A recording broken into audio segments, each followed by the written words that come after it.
situações de problema de gênero, e especificamente de colegas advogados. Tá. Então, assim, vou fazer uma colocação. O Estatuto da Advocacia tem lá um artigo que fala qual é a função da OAB. Então, a função da OAB, a defesa do Estado Democrático de Direito, da Constituição, dos direitos humanos e também a questão de classe. Então, assim, o que eu entendo é que a função da OAB sim é atender a classe, mas a OAB tem essa função institucional de defesa da democracia, de defesa da cidadania. Sim, cumprimentos das leis, essas coisas. Isso. Então, se nós levarmos, assim, numa análise bastante técnica do texto do Estatuto, de que, ao menos em tese, o legislador ele não se utiliza de termos vãos, em primeiro lugar, o legislador colocou como defesa da democracia, do Estado democrático, dos direitos humanos, e depois ele chegou às questões de classe. Certo. Então, isso daria uma ordem de prioridade, e é o que eu tenho estudado, é o que eu tenho visto, inclusive foi nesse sentido que eu vi as falas que foram proferidas no Congresso da Advocacia daqui de Guarulhos, tá? Dessa questão de defesa da democracia e dos direitos humanos. A nossa comissão, ela tem algumas frentes de trabalho. Uma das frentes de trabalho é o estudo, sim, do direito da diversidade sexual. É um ramo do direito novo e que ainda demanda bastante estudo, bastante aprofundarmos no tema. Até porque eu não tenho, hoje no Brasil, uma legislação que proteja com relação aos direitos civis e também com relação à parte criminal, a população LGBTI+. Então ainda há muito que se estudar nesse ramo do direito. Mas também nós atendemos a população, tanto fazendo palestras, quanto atendendo mesmo a casos específicos, como por exemplo daquela garota trans que foi atropelada, salvo engano, em maio, aqui na 7 de setembro, que destruiu um pedaço do muro ali do casarão da 7 de setembro. Nós atendemos, estamos encaminhando a investigação, então nós também atendemos esse tipo de demanda, e nós temos advogados LGBTI+, né, participando da comissão. Até hoje eu não recebi uma denúncia e uma reclamação de homofobia de algum colega advogado LGBTI+. Normalmente os colegas até como essa população ela é muito agredida, muitas vezes, eles também são, né, a população é bastante politizada e o advogado acaba se defendendo. Então, assim, eu nunca precisei atuar, não sei se a Prerrogativas já recebeu algo nesse sentido, ao menos não chegou em mim, de denúncia de algum advogado que tenha sido agredido. Mas sim, a população a gente atende e volta e meia vem algum caso, ou a gente orienta quais são os meios jurídicos, né? Nós não damos consultoria na comissão, mas nós orientamos com relação aos meios jurídicos que a pessoa deve seguir. Então, olha, busque a delegacia, busque a defensoria pública, esses encaminhamentos a gente dá. E, devido a uma parceria que a OAB Seccional tem com a Secretaria de Justiça do Estado de São Paulo, caso necessário, nós também atendemos denúncias de homofobia. Nós temos uma lei estadual de combate à homofobia, que é a Lei 10.948 de 2001. Então, nós recebemos denúncias e encaminhamos à Secretaria de Justiça do Estado, e aí nós acompanhamos esse processo para averiguação se houve ou não o caso de homofobia e para que esse caso seja, inclusive, punido nos termos da legislação pertinente. Maravilha.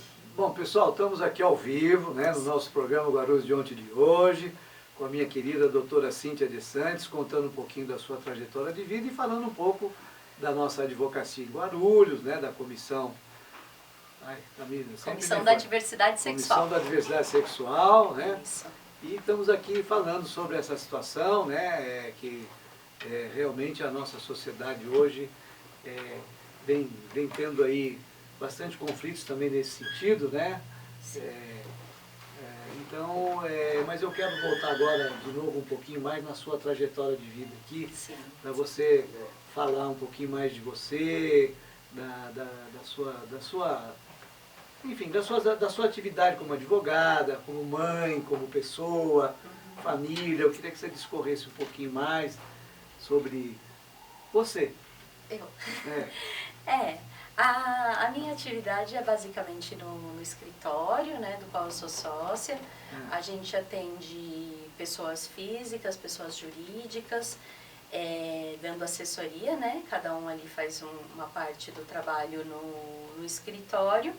E a gente faz, como tantas outras mulheres, né?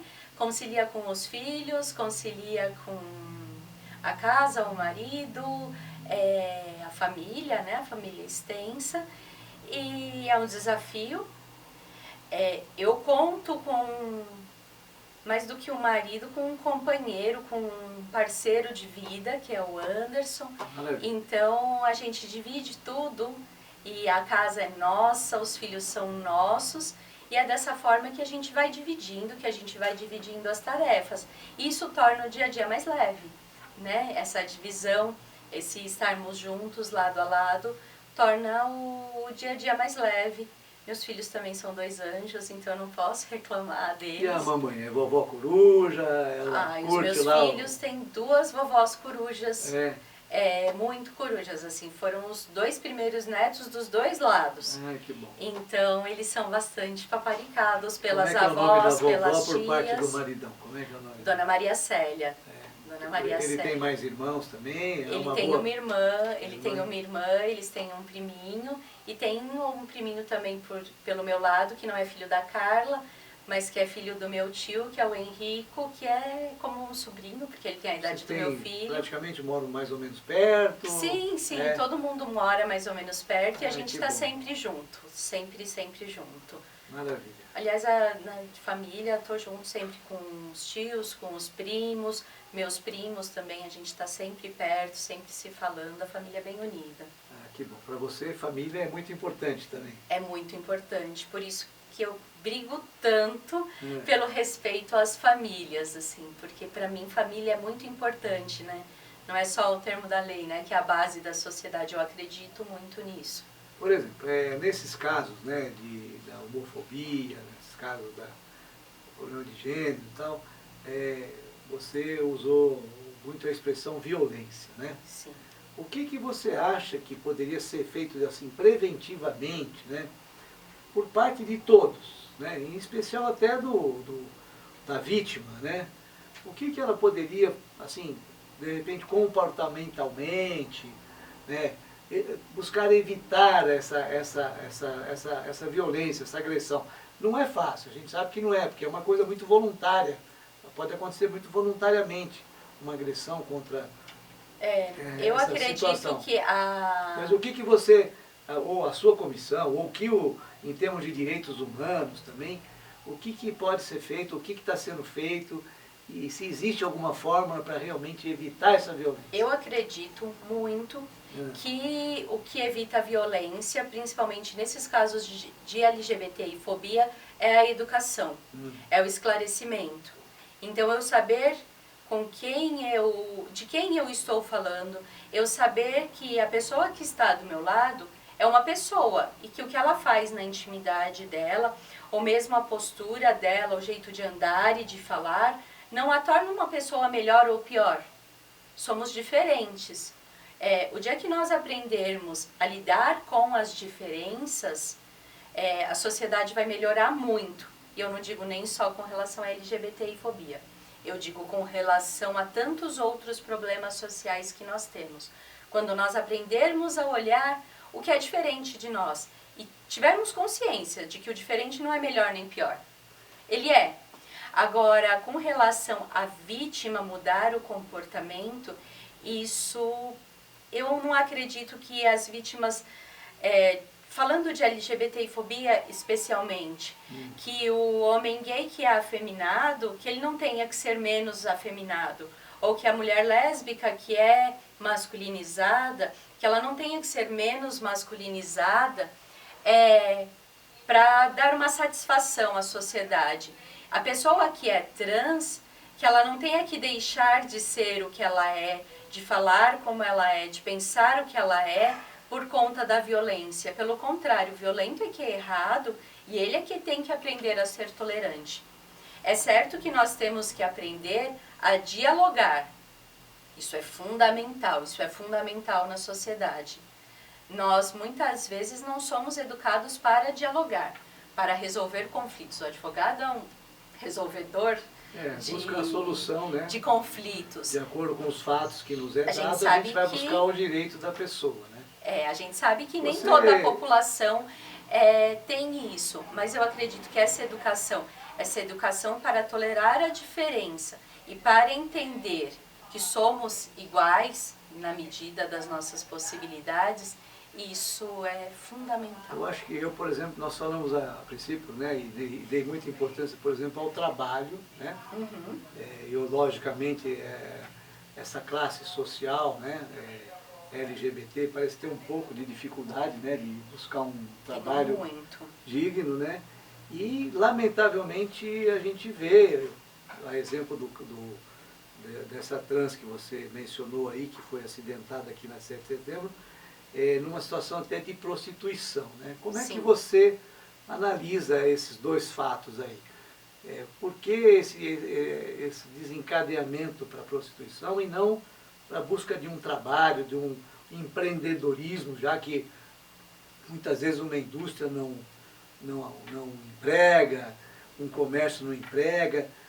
Você acha que, talvez através de hoje, que se fala muito, né, em empreendedorismo, não seria talvez uma solução para justamente mudar esse comportamento de alguns trans aí que acabam se prostituindo? Bom, aí existem algumas questões a pontuar. Vou começar pelo que você falou no final, que é a questão do empreendedorismo. A questão do empreendedorismo, ele está muito ligado a habilidades, né? Então, assim, não são todas as pessoas que têm essas habilidades. Não estou dizendo que isso é melhor ou pior. Eu estou dizendo que são habilidades e que somos diferentes. Nem todos temos essas habilidades. Então, essa é uma questão. Não nascemos sabendo, né? Não nascemos sabendo. Mas podemos procurar nos